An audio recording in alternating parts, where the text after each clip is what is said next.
Sa umaga ng Sabadong ito, may tanong ako sa iyo. Pagod ka na ba sa paulit-ulit na takot na pumapasok sa iyong isipan? Naririnig mo ba ang boses ng pag-aalala na bumubulong sa gabi na nagsasabing wala ng pag-asa? Pakinggan mo ang salita ng Diyos ngayong umaga. Sa Isaiah 26:3, sinabi niya, "Panatilihin mo siyang may ganap na kapayapaan ng kanyang isipan ay nakatuon sa iyo, sapagkat siya ay tumitiwala sa iyo." At sa Filipos 4:6-7, ipinangako ng Panginoon, "Huwag kayong mabalisa tungkol sa anumang bagay. Sa halip, sa lahat ng bagay, sa pamamagitan ng panalangin, ihayag ninyo ang inyong mga kahilingan sa Diyos. At ang kapayapaan ng Diyos ay magbabantay sa inyong mga puso at isipan." Kapatid, hindi ka nag-iisa sa iyong labanan. Nakikita ng Diyos ang bawat sakit na dala ng iyong isipan. Naririnig niya ang bawat daing ng iyong puso. At ngayong umaga, may mensahe siyang naghihintay para sa iyo. Mensahe ng pagpapagaling, ng kapayapaan at ng bagong simula. Ang tanong ko sa iyo ngayong Sabado, handa ka na bang buksan ang iyong puso at tanggapin ang pagpapagaling na inihanda ng Diyos para sa iyong isipan?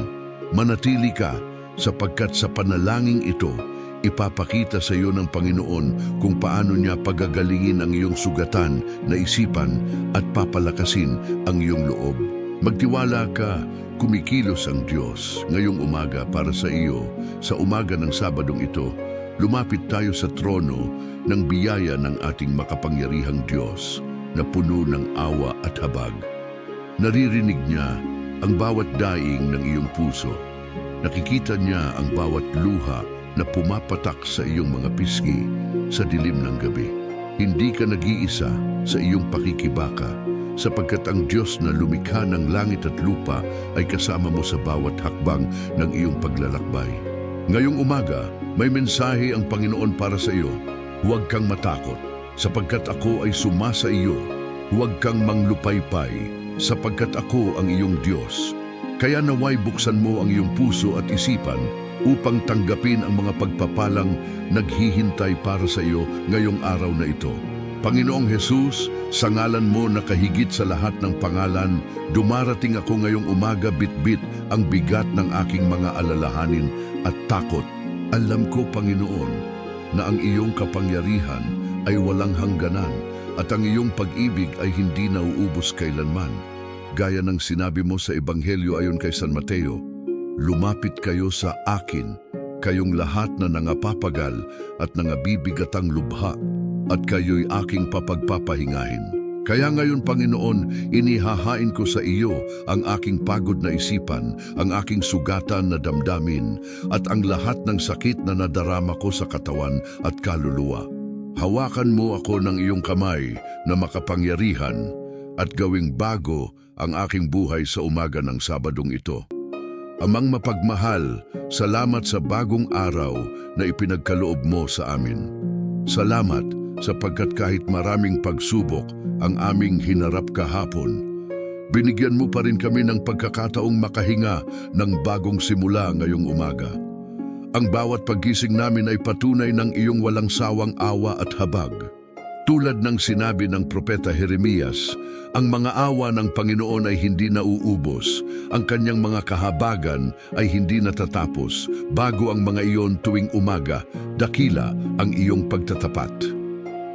Kaya Panginoon, sa umaga ng Sabadong ito, nananalig ako na mayroon kang mga himala na inihanda para sa aking buhay. Naniniwala ako na ang aking mga problema ay may solusyon sa iyo, at ang aking mga sakit ay may lunas sa iyong mga kamay. Diyos ng aking kaligtasan, alam ko na nakikita mo ang bawat pakikibaka na aking pinagdadaanan. Nakikita mo ang aking kahirapan sa pananalapi, ang aking pangangailangan ng trabaho, ang aking karamdaman sa katawan, at ang mga sugat na hindi nakikita ng mga mata ng tao. Pero sa lahat ng ito, naniniwala ako sa iyong pangako sa awit 30:18. Ang Panginoon ay malapit sa mga may pusong durog at nagliligtas siya ng may diwa na may pagsisisi. Panginoon, durog ang aking puso sa bigat ng buhay, ngunit nagtitiwala ako na darating ka upang magligtas sa akin.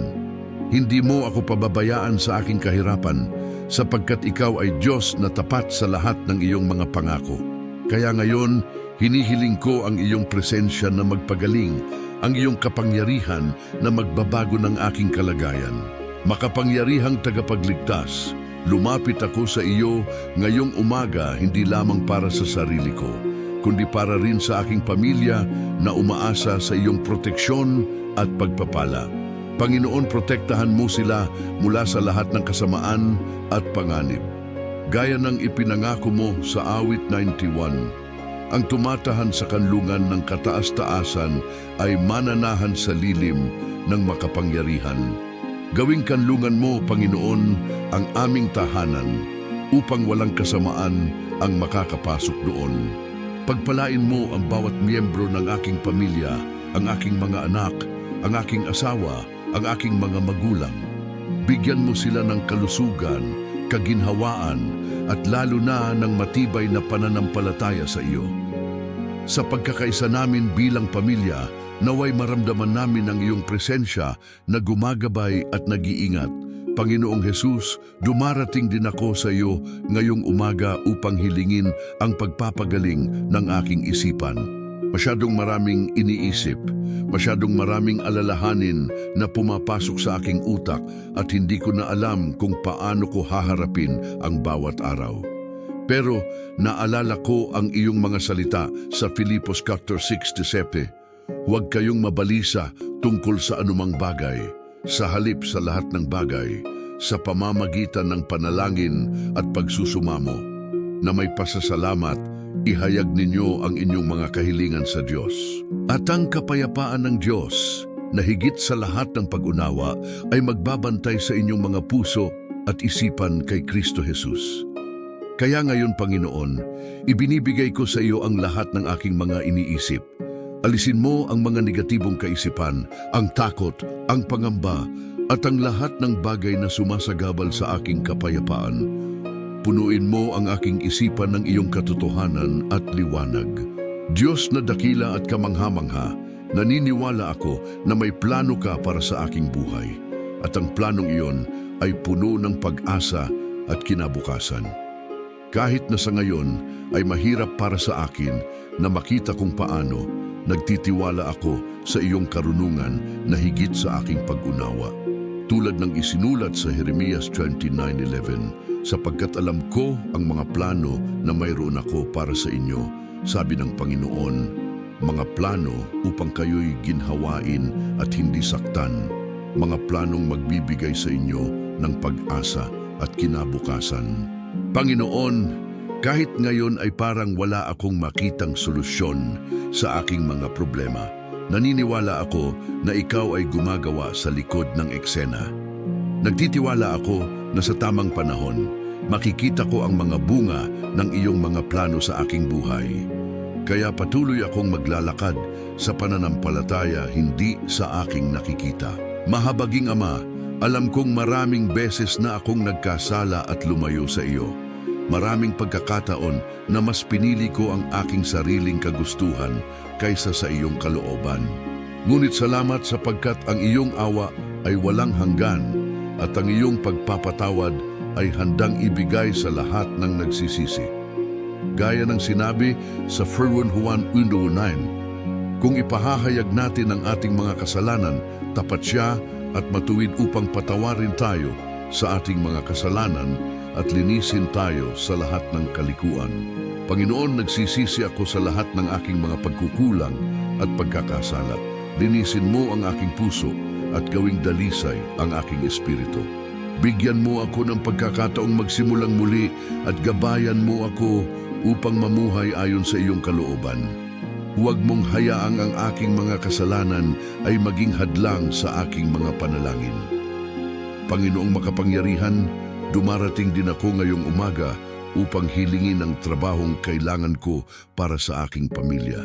Alam mo, Panginoon, kung gaano kahirap ang buhay ng walang pinagkakakitaan. Nakikita mo kung paano ako naghihirap upang tustusan ang mga pangangailangan ng aking mga mahal sa buhay. Pero naniniwala ako sa iyong pangako sa Mateo 6:33. Ngunit hanapin muna ninyo ang kanyang kaharian at ang kanyang katuwiran, at ang lahat ng mga bagay na ito ay idadagdag sa inyo. Kaya Panginoon, habang hinahanap ko ang trabahong naaayon sa akin, tulungan mo akong unahin ang aking relasyon sa iyo. Buksan mo ang mga pintuan ng oportunidad na nakalaan para sa akin. Bigyan mo ako ng lakas at tiyaga habang naghihintay. At sa tamang panahon, ipagkaloob mo sa akin ang trabahong hindi lamang magbibigay ng sahod, kundi magpapalakas din ng aking pananampalataya. Diyos ng mga himala, lumapit din ako sa iyo ngayong umaga para sa pagpapagaling ng aking katawan. Mayroon akong mga karamdaman na hindi ko na mabilang, mga sakit na parang walang lunas, pero naniniwala ako na sa iyo walang imposible.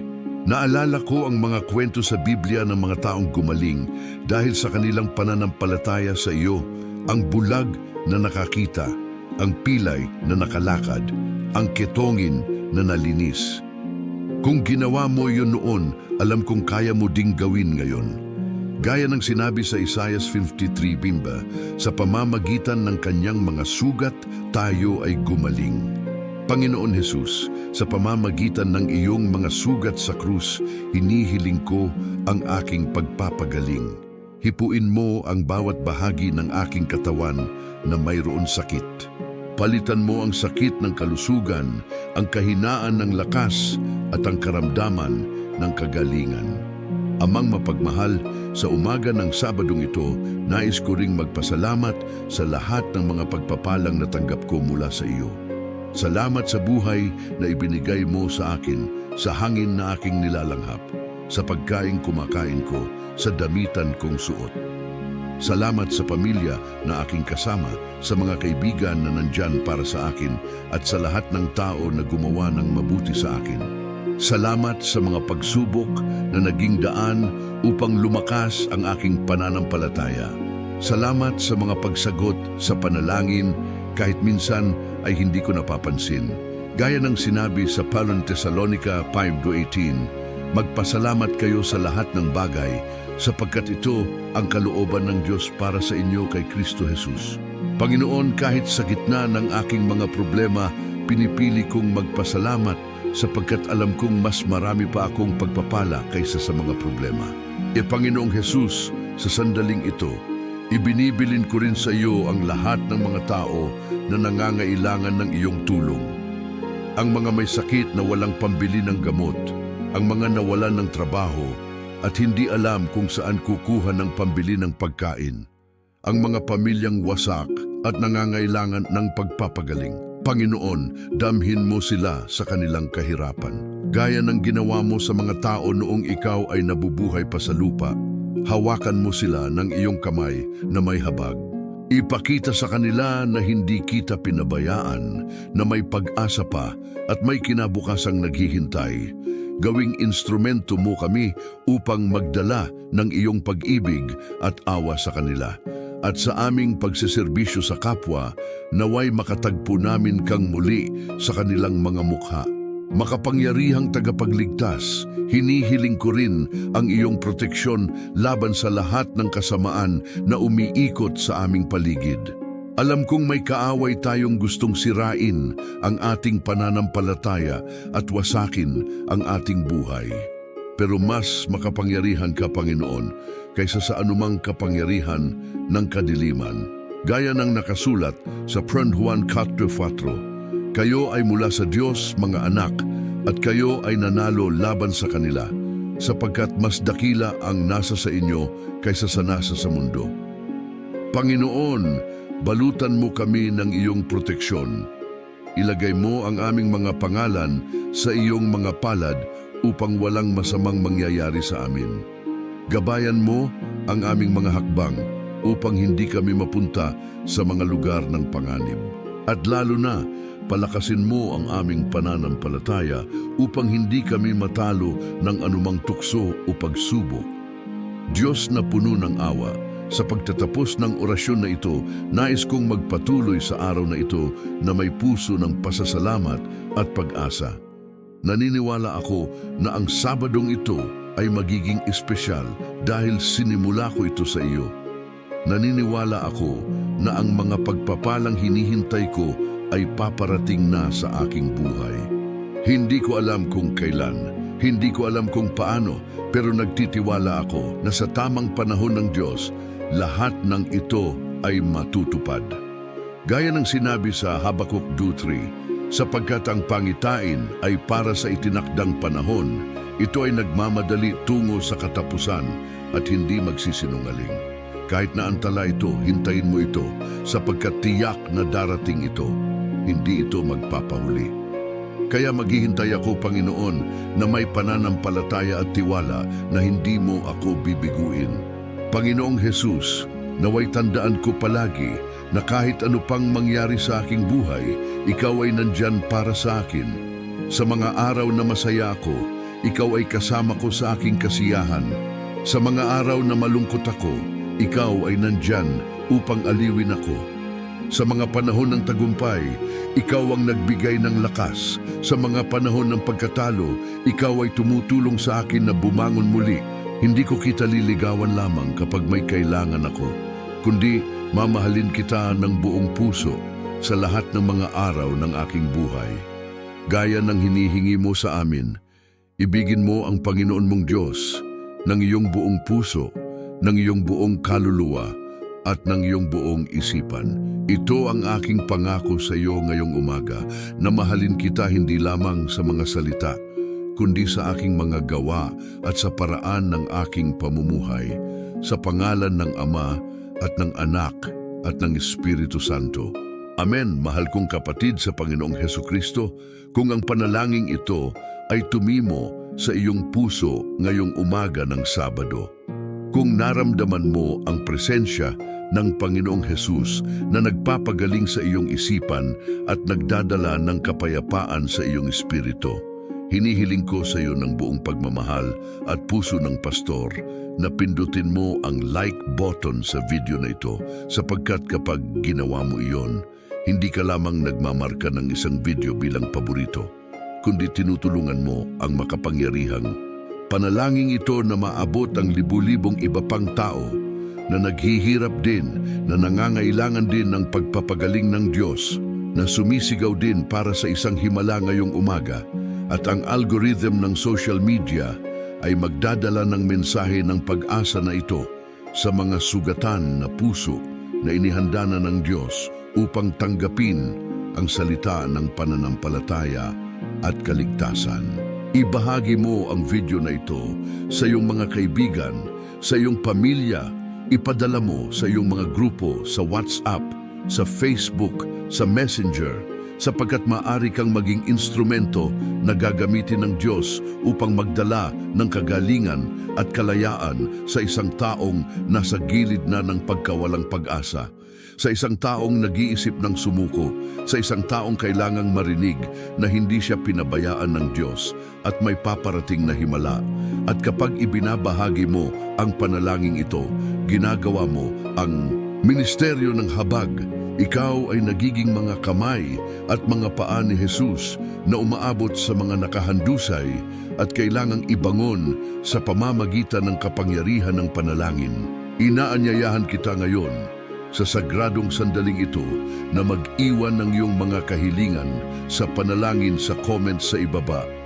Huwag kang mahiya, huwag kang matakot.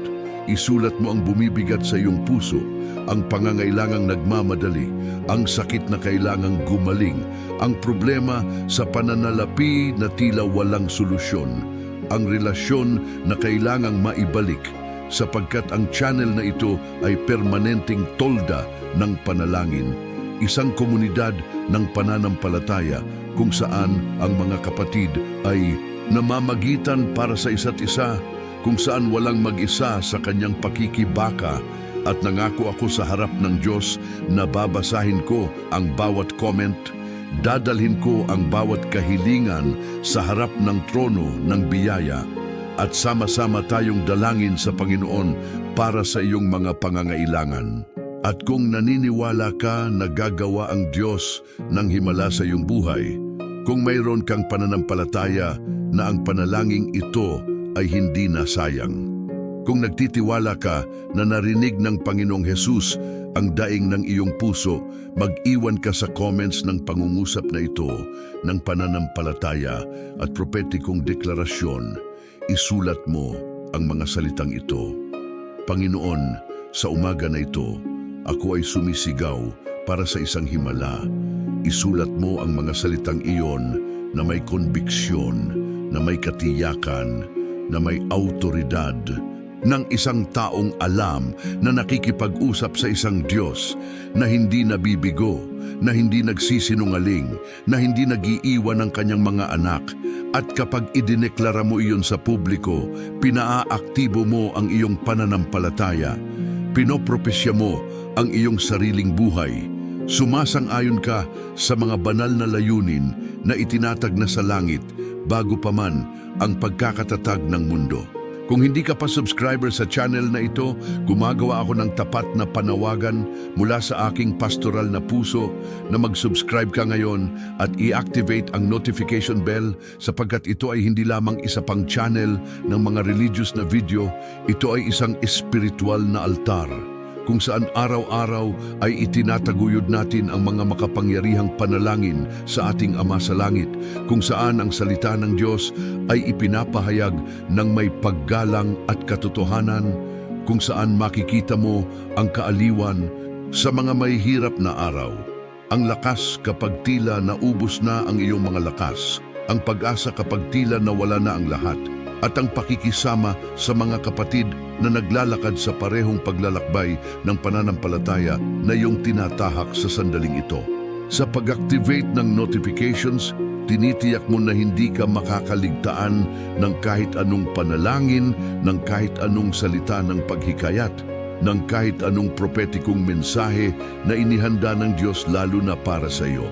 Sapagkat madalas na nakikipag-usap ang Panginoon sa atin sa pamamagitan ng isang panalangin na tila ginawa ng eksakto para sa ating kasalukuyang sandali, para sa partikular na sitwasyon na ating nararanasan, at hindi mo maaaring palampasin ang salitang iyon na maaaring ganap na baguhin ang takbo ng iyong kasaysayan, na maaaring maging susi na magbubukas ng mga pintong nakapikit, na maaaring maging lunas na magpapagaling ng mga sugat na hindi na nakikita ng iba.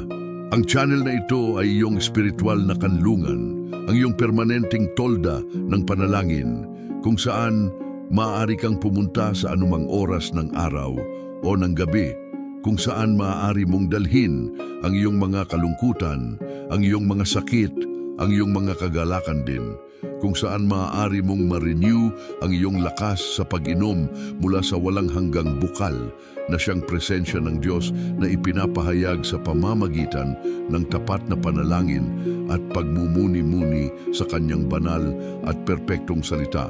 At dito sa sagradong espasyo na sama-sama nating binuo, hindi ka kailaman magiging mag-isa, sapagkat tayo ay isang pamilya kay Kristo, pinag-isa ng parehong espiritu, sinusuportahan ng parehong biyaya, ginagabayan ng parehong pastor na nagbigay ng kanyang buhay para sa kanyang mga tupa.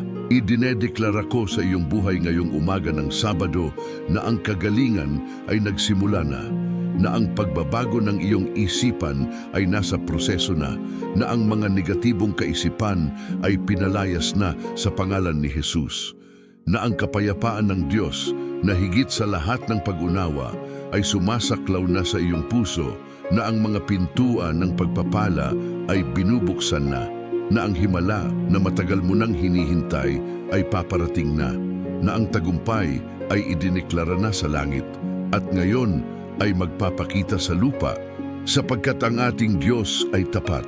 Hindi niya maaaring itakwil ang kanyang sarili, hindi niya maaaring bawiin ang kanyang mga pangako. At kung ipinangako niya, tutuparin niya sa tamang panahon, sa tamang paraan, para sa kaluwalhatian ng kanyang banal na pangalan.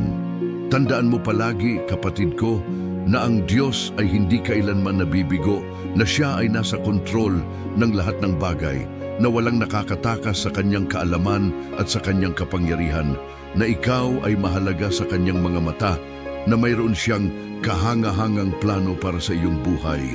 Isang plano ng kapayapaan at hindi ng kasamaan, upang bigyan ka ng kinabukasan at ng pag-asa na ninanais ng iyong puso. At habang naglalakad ka sa paglalakbay ng pananampalataya, alamin mo na ang channel na ito ay nandito araw-araw bilang isang liwanag na hindi kailanman namamatay, bilang isang tinig na patuloy na sumisigaw sa ilang, naghahanda ng daan ng Panginoon, tinutuwid ang mga landas upang ang kaharian ng Diyos ay magpakita ng may kapangyarihan sa buhay ng bawat tao na dumarating dito na naghahanap ng tunay na pagtagpo sa banal. Ngayon, bago tayo magpaalam, sama-sama nating itaas sa langit ang dalawang pinakamakapangyarihan at sagradong panalangin na itinuro sa atin ni Jesus at na ipinasa sa atin ng tradisyon ng ating pananampalataya. Mga panalangin na tumatagos sa mga siglo na nagdadala ng kaaliwan, kagalingan at kalayaan sa milyon-milyong puso sa buong mundo.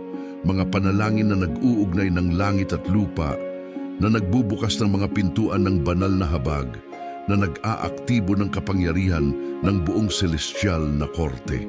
Manalangin tayong magkakasama ng Ama namin. Ama namin, sumasalangit ka. Sambahin ang ngalan mo, mapasa amin ang kaharian mo, sundin ang loob mo dito sa lupa para ng sa langit. Bigyan mo kami ngayon ng aming kakanin sa araw-araw, at patawarin mo kami sa aming mga sala para ng pagpapatawad namin sa nagkakasala sa amin, at huwag mo kaming ipahintulot sa tukso, at iadya mo kami sa lahat ng masama. Amen. At ngayon ang Aba Ginoong Maria, napupuno ka ng grasya, ang Panginoon ay sumasa iyo, bukod kang pinagpala sa babaing lahat, at pinagpala naman ang iyong anak na si Jesus. Santa Maria, Ina ng Diyos, ipanalangin mo kaming makasalanan, ngayon at kung kami ay mamamatay. Amen. Nandito kami at nandito kami palagi, nagtitipon-tipon sa pangalan ng Ama at ng Anak at ng Espiritu Santo, sa katiyakan na kung saan mayroong dalawa o tatlo na nagtitipon sa aking pangalan, nandoon ako sa gitna nila. Kaya magtiwala ka, kapatid, sapagkat ang Panginoon ay kasama mo ngayong umaga, bukas, at sa lahat ng mga araw ng iyong buhay hanggang sa wakas ng panahon. Amen.